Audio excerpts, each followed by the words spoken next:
Assalamualaikum warahmatullahi wabarakatuh.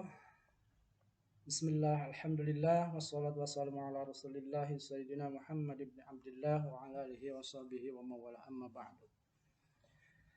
Baik, adik-adik yang Bapak cintai dan pemirsa dimanapun berada yang menyaksikan video ini, pada kesempatan kali ini saya akan menyampaikan sebuah tema Aku Cinta Nabi dan Rasul, di mana ini yang berjudul tentang kisah keteladanan Nabi Musa. Baiklah, untuk itu sebelum dilanjutkan ke materi, harapan dari video ini berharap semua adik-adik baik pemirsa yang menyaksikan video ini mengetahui bagaimana kisah perjalanan Nabi Musa sejak kecil sampai nanti di ujung cerita, dan khusus bagi adik-adik nanti bisa mampu ya mempraktekkan menceritakan kisah Nabi Musa, dan yang terakhir tentunya adalah bisa memetik pelajaran yang terkandung, hikmah yang terkandung di dalam sejarah Nabi Musa. Baiklah, kita lanjut. Nah, tolong diperhatikan, ini materi yang akan Bapak sampaikan pada kesempatan kali ini. Yang pertama, sebelum kita mengetahui perjalanan awal Nabi Musa, kita harus mengenal dulu siapa itu Nabi Musa ya. Nah, ini ada sekilas tentang Nabi Musa, kemudian dalil Al-Qur'annya surat apa, ayat berapa nanti di sini. Nah, pada bagian ini nanti kita mulai awal belajar pada materi inti bagaimana kisah Nabi Musa sejak bayi hingga dewasa di istana Fir'aun. Yang kedua, perjalanan Fir'aun keluar dari istana,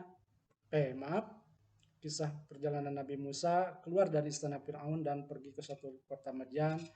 Ini kisah yang ketiga, Nabi Musa menghadapi Fir'aun, dan kisah yang terakhir, bagaimana Nabi Musa bisa membebaskan kaum Bani Israel, kemudian menyeberangi lautan, dan di akhir kisah nanti ini bagaimana juga nanti Fir'aun akhir hidupnya ya. Nah, setelah kita mempelajari kesemua materi ini, kita ambil hikmahnya apa? Baiklah adik-adik sekalian yang saya Bapak cintai dan pemirsa dimanapun berada, kita mengenal terlebih dahulu sekilas tentang Nabi Musa ya. Jadi jangan dulu langsung dibahas ke ini. Kita harus mengenal dulu siapa itu Nabi Musa, di mana dilahirkannya, keturunannya siapa, ya. Tak kenal maka tak sayang ya. Begitu adik-adik. Baik, sekilas tentang Nabi Musa. Nah, Nabi Musa itu adalah manusia pilihan Allah, seorang nabi dan rasul dalam urutan yang ke-14. Seorang nabi yang rasul yang diutus oleh Allah untuk menyampaikan risalah dakwahnya. Nabi Musa adalah seorang keturunan dari Bani Israel ya. Dan mereka merupakan keturunan Nabi Yakub. Ini pada awalnya yang Nabi Yakub tinggal di Palestina, putra ke-11 Nabi Yakub yaitu Yusuf ya, setelah menjadi orang kepercayaan raja kemudian mengundang Nabi Yakub dan keluarnya ada di Palestina.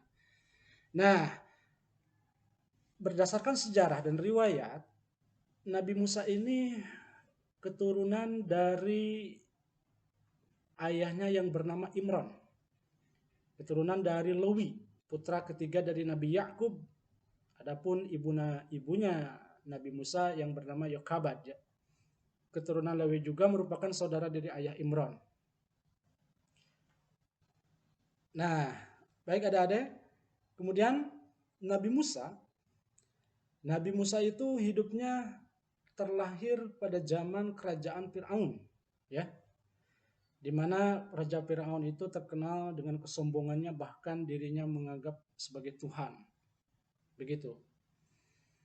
Kemudian beberapa mukjizat Nabi Musa, diantaranya Allah mengilhamkan kepada Nabi Musa berupa tongkat bisa berubah menjadi ular, dan dengan kekuasaan Allahnya sendiri tongkat bisa membelah lautan. Itu sebagian beberapa mukjizat yang Nabi Musa miliki atas kehendak izin Allah ya. Lanjut. Ini silsilah tentang Nabi Musa. Nah, Nabi Musa itu merupakan salah satu anggota dari suku Lewi sebagaimana yang tadi sudah dijelaskan pada awal, dan nasab kedua orang tuanya bernama ayahnya Amron atau Imron ya. Nama ibunya Yukhabat. Nah, ini kalau kita saksikan, coba lihat di sini ini Nabi Musa. Nah, kemudian Nabi Harun. Nabi Harun dan Nabi Musa adalah saudara ya. Ayahnya Imron, Qahat, dan ke atas Lewi, yang atasnya adalah Nabi Yakub, Nabi Ishak, dan yang paling atas adalah Nabi Ibrahim alaihissalam. Nah, ini silsilahnya Nabi Musa ya. Kemudian di sini selain itu dia Nabi Musa memiliki seorang keturunan atau anak ya yang bernama Gersom dan Eliezer. Nah, Nabi Musa ini dilahirkan di Mesir ya, di Mesir pada masa penindasan Bani Israel oleh Fir'aun. Pada masa ini Fir'aun memerintahkan untuk membunuh setiap bayi laki-laki yang lahir. Nah, kembali. Nah, itu ya sekilas tentang Nabi Musa. Jadi pada kesimpulannya Nabi Musa itu adalah ayahnya bernama Imron, ibunya bernama Yukhabad, dan Nabi Musa adalah keturunan dari Lewi, kemudian atasnya Nabi Yakub, dan yang pada ujungnya Nabi Ibrahim sampai ke atas Nabi Adam, itu ya. Dan Nabi Musa itu dilahirkan sejak zaman kerajaan Fir'aun. Baik, itu tentang Nabi Musa. Selanjutnya, Nabi Musa di dalam Al-Quran begitu banyak disebutkan ya. Baik, kita saksikan, kita lihat. Nah, di antara para nabi dan rasul yang paling banyak disebutkan namanya di dalam Al-Quran itu yaitu Nabi Musa. Nabi Musa di dalam Al-Quran itu disebutkan sebanyak 136 kali ya. Di sini dijelaskan juga kalau Nabi Ibrahim di dalam Al-Quran dijelaskan hanya 69, kemudian Nabi Yusuf sebanyak 58 dengan sebutan Al-Masih, maaf. Kemudian Nabi Isa sebanyak 55 dan Nabi Isa 11 kali. Kemudian dengan Nabi Isa dengan sebutan Isa Al-Masih, dan 23 kali dengan ibunya yang bernama Maryam ya. Di antara beberapa dalil Al-Quran yang menyebutkan mengisahkan perjalanan Nabi Musa di sini banyak adik-adik. Pertama, dalam surat Al-Qasas itu cerita Nabi Musa sangat panjang sekali. Salah satunya terdapat pada ayat 3-22. Ini kisah Nabi Musa sejak bayi hingga pergi ke kota negeri Madian ya, atau kota Madian. Kemudian di dalam Quran surat Al-Qasas ayat 23-28 ini juga banyak. Di sini ceritanya menolong dua seorang perempuan dan menikah di sana Nabi Musa. Selanjutnya di sini juga ada kisah Nabi Musa dijelaskan dalam Al-Quran surat Thaha ayat 9-24. Ini menjelaskan tentang turunnya wahyu dan sebagainya ya. Nanti adik-adik para pemirsa bisa membuka Al-Quran sendiri bagaimana di dalam Al-Quran begitu banyak Nabi Musa diceritakan. Baik, kembali. Baiklah adik-adik, kita masuk ke materi inti. Baiklah adik-adik, ini sekarang langsung kita ke materi yang pertama ya. Kisah yang pertama bagaimana perjalanan Nabi Musa sejak bayi hingga dewasa di Fir'aun. Baik, kita saksikan bersama-sama. Nah, pada awal kisah lahirnya Fir'aun di Mesir ini diawali oleh latar belakang Raja Fir'aun ya, di mana Fir'aun menurut riwayat dan berdasarkan dalil Al-Quran, pada waktu itu Raja Fir'aun pernah bermimpi. Di dalam mimpinya yaitu bahwa Raja Fir'aun bermimpi tahtanya ada yang merebut oleh seorang laki-laki dari keturunan Bani Israel. Kemudian mimpi itu ditakwilkan dan diartikan oleh para ahli nujum pada waktu itu bahwa mimpinya Fir'aun kelak akan datang suatu laki-laki dari kaum Bani Israel yang merebut kekuasaannya dan Fir'aun menjadi jatuh. Nah, dari situlah kemudian Fir'aun dengan keegoisannya dan kesombongannya membuat peraturan setiap bayi yang laki-laki terlahir ke dunia ini harus dimusnahkan, dibunuh. Kenapa demikian? Karena Fir'aun merasa dirinya sombong, takut akan direbut kekuasaannya atau jatuh ke tangan orang lain. Atas berdasarkan mimpi tersebut diyakini oleh Fir'aun, maka setiap bayi laki-laki kecil harus dibunuh. Begitu. Nah, ini aturan Fir'aun ini sampai tercium oleh ibunya. Siapa ibunya Nabi Musa? Adik-adik yang tadi? Yaitu Yokhabat. Begitupun juga dengan ayahnya Imron juga mengetahui.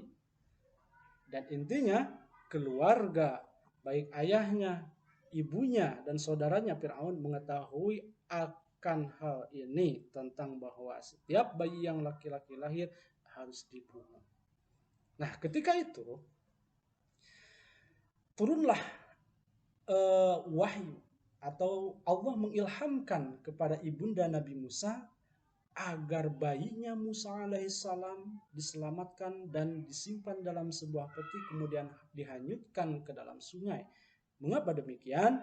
Ini rencana Allah agar menyelamatkan dari kekejaman Fir'aun, ya, agar tidak diketahui oleh salah seorang dari prajurit atau tentara Fir'aun dan agar Nabi Musa selamat. Allah mengilhamkan kepada ibunya untuk disimpan ke dalam sebuah peti kemudian dihanyutkan ke suatu sungai, biarkan sungai itu mengalir kemana dia pergi, dan di akhir nanti bayinya Nabi Musa ternyata diambil oleh salah seorang putri dari kerajaan istrinya Fir'aun, yaitu yang bernama Siti Asyah. Ya, baik, ini ilustrasi sebuah gambaran bagaimana ibundanya menghanyutkan sebuah bayi Nabi Musa alaihissalam ke suatu sungai.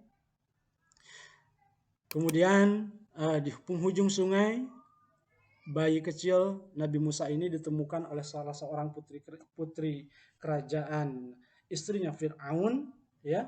Nah, ini saudaranya Nabi Musa juga, saudaranya Nabi Musa yang bernama Maryam yang mengikuti jejaknya agar nanti dilaporkan ke ibundanya Yokhabat. Nah, dari kejadian ini kemudian Nabi Musa diambil oleh istrinya Fir'aun, yaitu yang bernama Siti Asyah. Nah, sempat ada kejadian yang sangat luar biasa ketika istrinya Fir'aun, Siti Asyah, menggendong seorang bayi laki-laki. Diketahui oleh Fir'aun, Fir'aun itu marah yang sangat luar biasa. Kalau bahasa kita ya, wahai istriku, kenapa engkau mengambil bayi ini? Ini laki-laki harus dibunuh. Akan tetapi dengan tenang dan lemah lembut, Siti Asyah menjawab dengan tenang, wahai ayah, izinkanlah saya untuk merawat, mengasuh, membesarkan anak yang besar ini. Kenapa demikian? Karena menurut suatu riwayat itu Siti Asyah sudah beberapa tahun tidak pernah anak.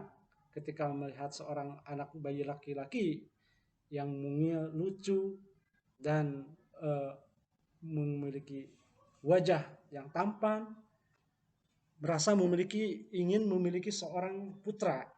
Dan ini berdasarkan suatu riwayat lain, ada yang menyebutkan bahwa Fir'aun itu jarang menggauli istrinya sehingga tidak memiliki keturunan. Nah, akhirnya istrinya Fir'aun, Siti Asyah, membujuk kepada Fir'aun agar tidak dibunuh. Begitu. Dan biasanya ini ada ya, pemirsa, seorang suami yang gagah, berani, tampil, seorang suami yang kuat, perkasa, sekuat apapun, seperkasa apapun seorang suami, kalau sudah berhadapan dengan seorang istri dengan nada yang lemah lembut, gemulai dengan rayuannya, itu biasanya suka luluh. Seperti itu. Nah, makanya sengaja Allah menyelamatkan Nabi Musa ini ada di pangkuan seorang ratu yang bernama Siti Asia, ya, istrinya Fir'aun sendiri itu. Nah, pada suatu ketika ketika di mana Fir'aun beranjak dewasa, itu ada beberapa kejadian yang sangat luar biasa, ya. Namun sebelumnya saya akan menjelaskan terlebih dahulu tentang Nabi Musa, bagaimana dihanyutkan di dalam sungai ini. Kisah ini diceritakan di dalam surat At-Taha ayat 38 sampai 30. Baik, kita saksikan, dibuka ya. Nah, dalam Quran surat At-Taha ini Allah mengilhamkan kepada ibundanya agar bayi kecil yang mungil Nabi Musa dimasukkan ke dalam peti. Dan kemudian Allah memerintahkan kepada ibundanya Nabi Musa agar dihanyutkan ke suatu sungai, dan biarkanlah sungai itu membawa ke tepi, biarlah arus sungai itu membawanya ke tepi. Dan jelas di dalam Al-Quran juga ini bayi Nabi Musa diambil oleh Fir'aun, diambil oleh istrinya Fir'aun, ya, sampai pada suatu hari nanti Nabi Musa sampai dewasa hingga besar di istana kerajaan Fir'aun, ya. Dan pada ayat yang 40 ini dijelaskan, yang artinya ketika saudara-saudara perempuan itu berjalan untuk mengawasi dan mengetahui berita, dia berkata kepada perempuan, bolehkah saya untuk menunjukkan kepadamu orang yang akan memeliharanya, maka kami mengembalikanmu kepada ibumu agar sedang dengan senang hatinya dan tidak bersedih hati. Nah, dalam ayat ini diceritakan bahwa ketika istrinya Fir'aun mau menyusui bayi Nabi Musa, tidak ada satu orang pun yang sanggup. Kemudian ibundanya adalah salah seorang dari keluarga Nabi Musa, unjuk, ya. Dan Nabi Musa dikembalikan ke ibunya untuk disusui dan dibesarkan. Setelah Nabi Musa beranjak dewasa, dikembalikan lagi ke kerajaan istana Fir'aun. Nah, di mana nanti Nabi Musa di situ beranjak dewasa dan sudah besar di kerajaan istana Fir'aun. Ini, ya, ini sekilas tentang ayat bagaimana Nabi Musa yang menjelaskan dihanyutkan ke sungai ini. Baik, kembali lagi, ya. Nah, pada kisah pertama ini Nabi Musa hingga dewasa dibesarkan di kerajaan Fir'aun. Nah, kemudian selanjutnya Nabi Musa ketika bertumbuh dewasa, di situ Nabi Musa pernah melihat seorang yang sedang bertengkar antara seorang pengawal tentara dari Fir'aun yang sedang memukuli pekerjaannya. Melihat kejadian itu, Nabi Musa merasa kasihan dan iba. Kemudian dengan tidak sengaja Nabi Musa memukulnya. Itu nanti di kisah ayat selanjutnya, ya. Pada kisah pertama ini, setelah Nabi Musa diasuh, dirawat, dan dibesarkan oleh istrinya Fir'aun, hidup dengan penuh kemewahan, seperti halnya bagaimana seorang yang berada di dalam suatu istana. Baik, jadi pada kisah pertama ini menceritakan bagaimana Nabi Musa dilahirkan dan dihanyutkan ke dalam sungai, kemudian istrinya Fir'aun menyelamatkannya, diasuh, dibesarkan hingga dewasa di kerajaan istana Fir'aun, ya. Nah, bagaimana kisah selanjutnya? Baik, kita lanjut.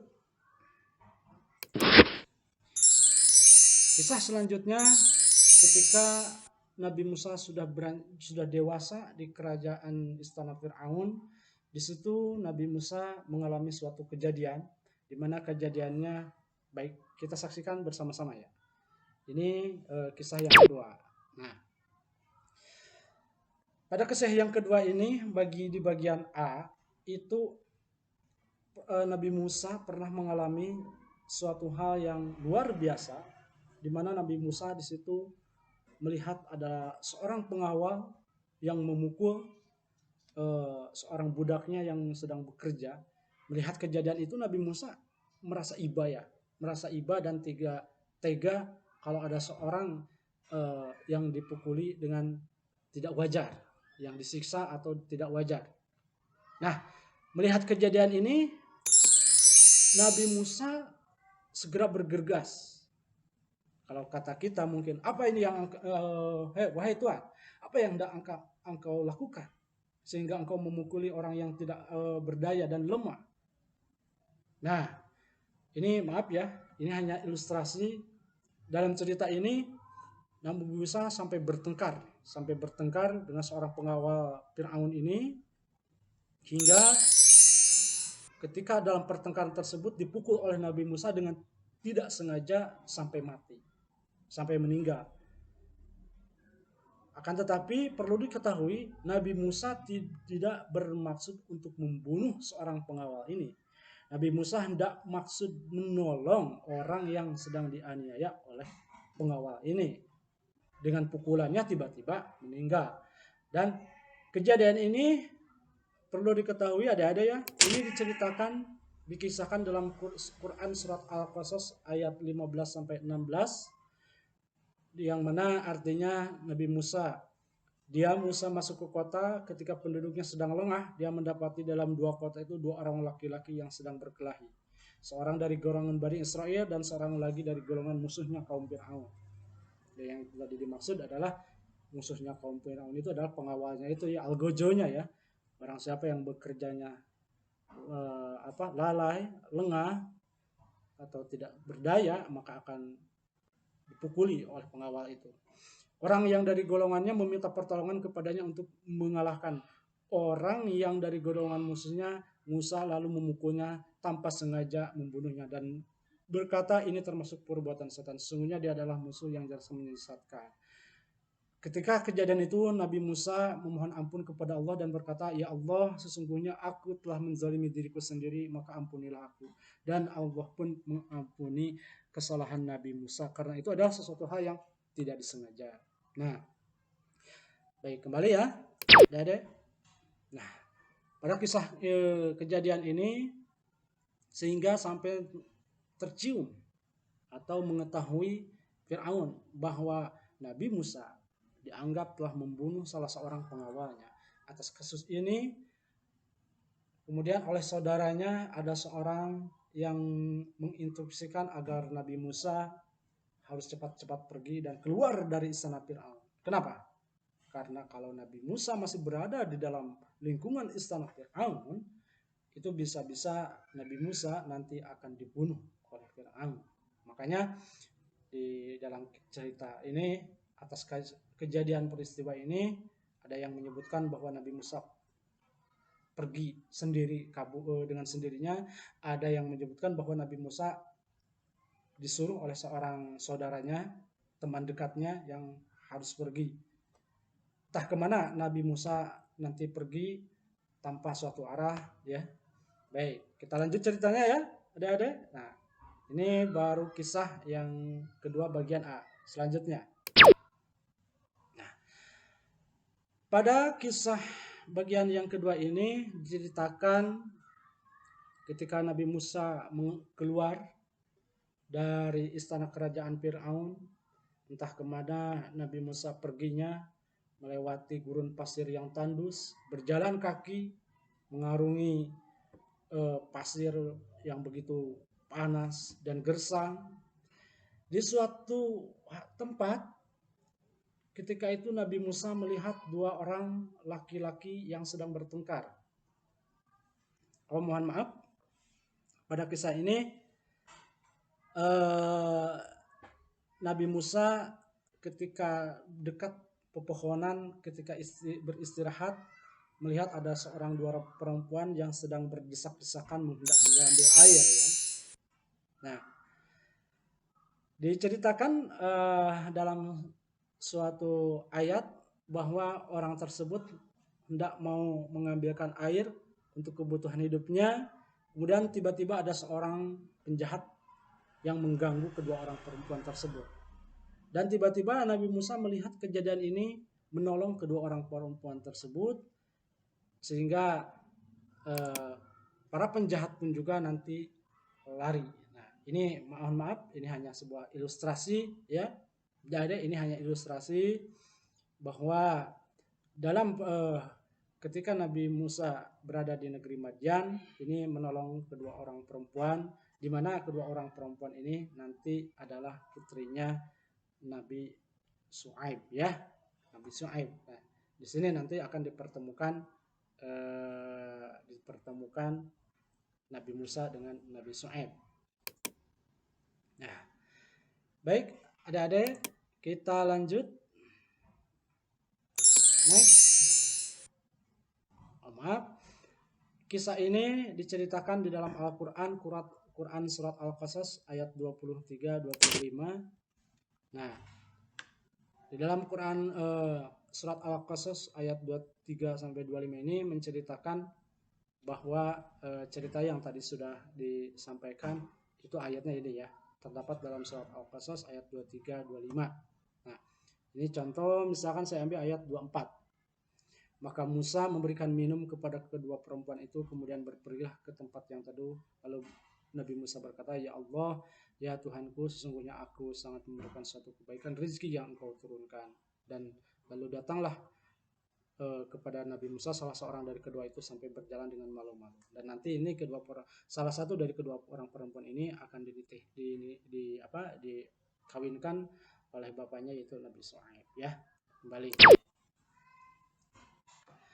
Lanjut ke kisah selanjutnya.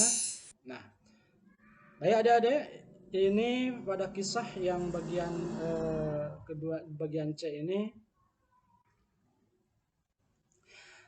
ketika kedua gadis itu ditolong oleh Nabi Musa,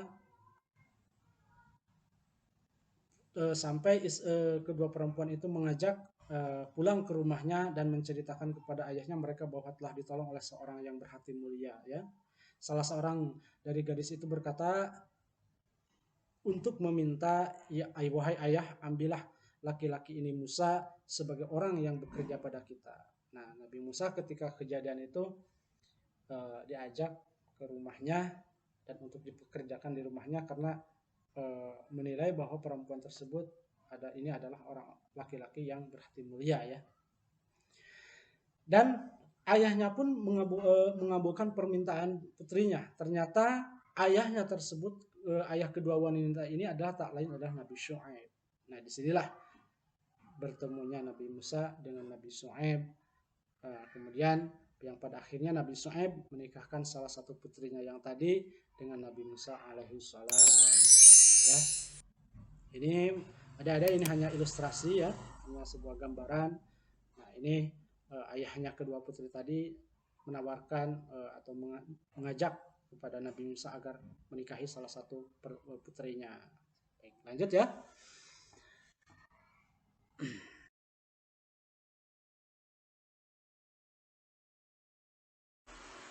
Nah, peristiwa bagaimana Nabi Musa dengan Nabi Syuaib bertemu ini, kemudian sampai Nabi Musa menikahi salah satu orang putri dari Nabi Syuaib ini dijelaskan di dalam Al-Quran surat Al-Qasas ayat 628 ya.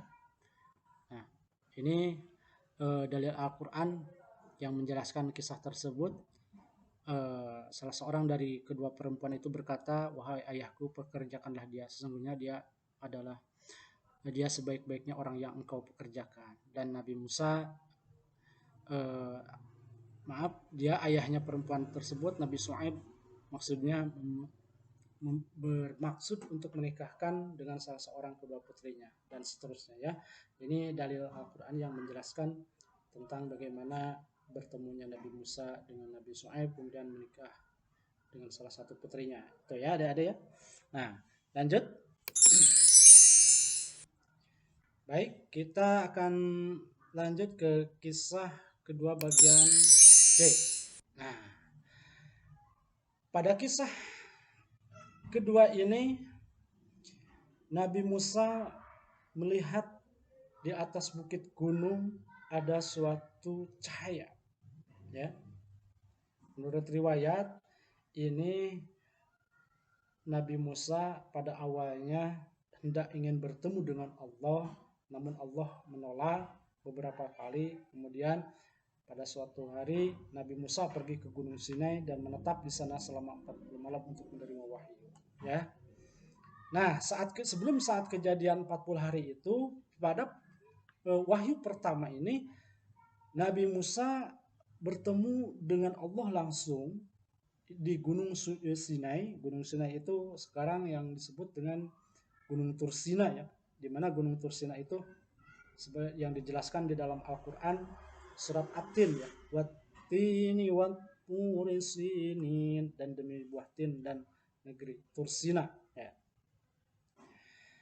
Nah, di Gunung Sinai ini Nabi Musa pertama kali menerima wahyu. Dan dari sekian para nabi dan rasul yang bertemu langsung dengan Allah, salah satunya adalah Nabi Musa, ya. Baik. Ini ada sebuah ilustrasi di mana Nabi Musa langsung bertemu dengan Allah. Dan di sini ketika Nabi Musa bertemu dengan Allah, nah, Allah pernah memerintahkan untuk melemparkan tongkatnya. Dengan tiba-tiba tongkatnya Nabi Musa berubah menjadi ular. Dan seketika juga Nabi Musa merasa kaget. Wah, ini ular. Merasa heran. Dan itulah suatu mukjizat yang Allah berikan kepada Nabi Musa, ya. Sungguh ini suatu di luar logika. Tidak mungkin ada sebuah benda berubah menjadi ular. Namun ini Allah sengaja berikan kepada Nabi Musa adalah untuk penolong nanti menghadapi Fir'aun, ya. Kemudian setelah Nabi Musa menerima wahyu dari Allah, wahyu pertama, di mana wahyu ini istrinya adalah sebagaimana yang dijelaskan dalam surat Al-Qasas ayat 29-31. Baik, kita simak. Nah, di dalam surat ini Allah menjelaskan Nabi Musa menyaksikan dia melihat api di lereng gunung dan berkata kepada keluarganya, tunggulah di sini sehingga Nabi Musa akan melihat api itu, mudah-mudahan aku akan mendapat suatu berita kepadanya. Dilanjut kepada ayat yang ke-30.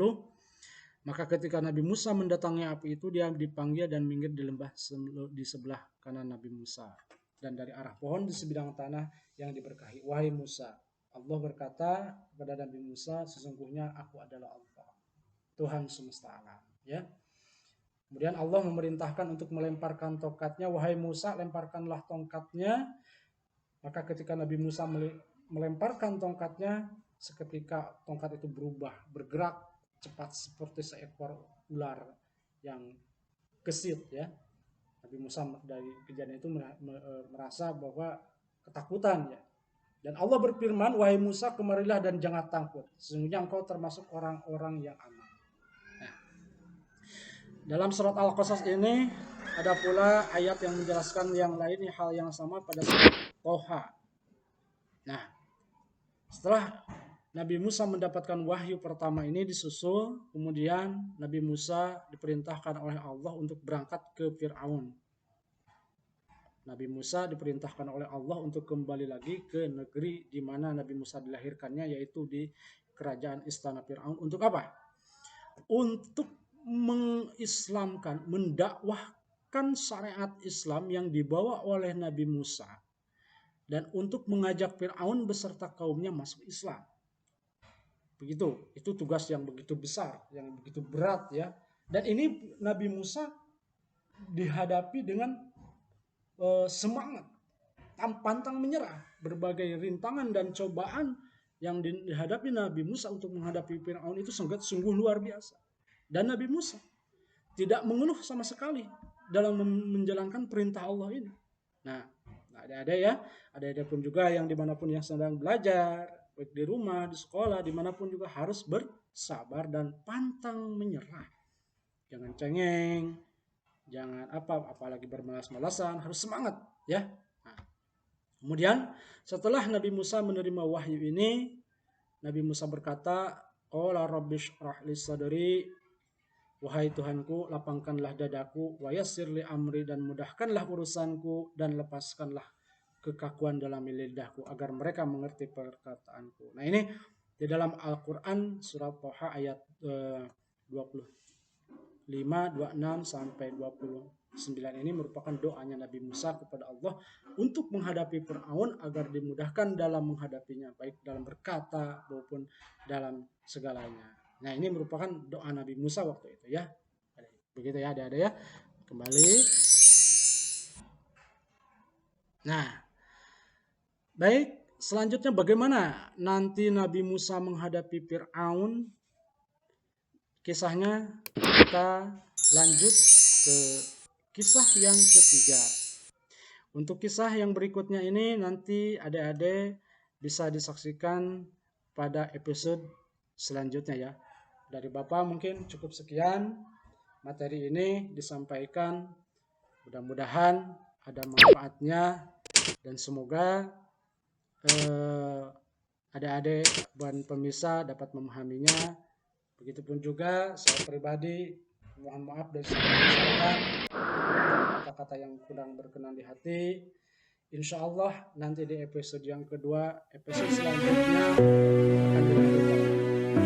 Sekian, Assalamualaikum warahmatullahi wabarakatuh.